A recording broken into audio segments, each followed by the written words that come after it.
ધોરણ 10 પછી commerce, arts કે સાયન્સ ઉપરાંત ડિપ્લોમા અભ્યાસક્રમો લગભગ 263 બ્રાન્ચમાં થાય છે, જેમ કે ડિપ્લોમા એન્જિનિયરિંગ તેમજ ડિપ્લોમા એન્જિનિયરિંગમાં પણ mechanical, civil, electrical, computer, IT, automobile શાખાઓ હોય છે. આ ઉપરાંત ડિપ્લોમા ઇન વોકેશનની અંદર વિદ્યાર્થીઓ banking, finance, HR, marketing, digital marketing જેવા વિકલ્પો પસંદ કરી શકે છે. આ ઉપરાંત ડિપ્લોમા ઇન એનિમલ હસબન્ડરી એટલે કે વેટરનરી ફિલ્ડમાં પણ ડિપ્લોમા થઈ શકે છે. એ અંગે નોબલ યુનિવર્સિટીના રજિસ્ટ્રાર અને ડીન ડોક્ટર જય તલાટી વધુ માહિતી આપી રહ્યા છે. ધોરણ 10 પછી કારકિર્દીની પુષ્કળ તકો રહેલી છે.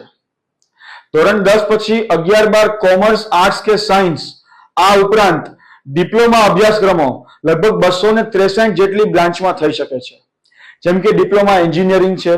ડિપ્લોમા એન્જિનિયરિંગમાં પણ mechanical, civil, electrical, computer, IT, automobile જેવી અલગ અલગ શાખાઓ હોય છે. આ ઉપરાંત ડિપ્લોમા ઇન વોકેશન, જેની અંદર વિદ્યાર્થીઓ banking, finance, HR, marketing, digital marketing, health care આવા વિકલ્પો પસંદ કરી શકે છે.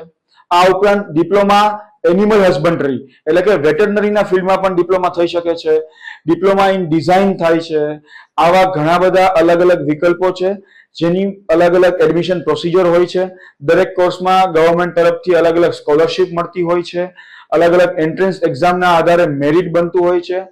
આ વિશેની તમામ માહિતી ધોરણ 10 અને 12 પછીના તમામ કોર્સની એડમિશન પ્રોસેસની વિશેષ માહિતી મેળવવા માટે નોબલ યુનિવર્સિટીના એડમિશન સેલનો રૂબરૂ સંપર્ક કરવો અથવા તો સ્ક્રીન ઉપર આપેલા નંબર ઉપર ફોન કે વોટ્સએપથી પણ વધુ માહિતી મેળવી શકાય છે.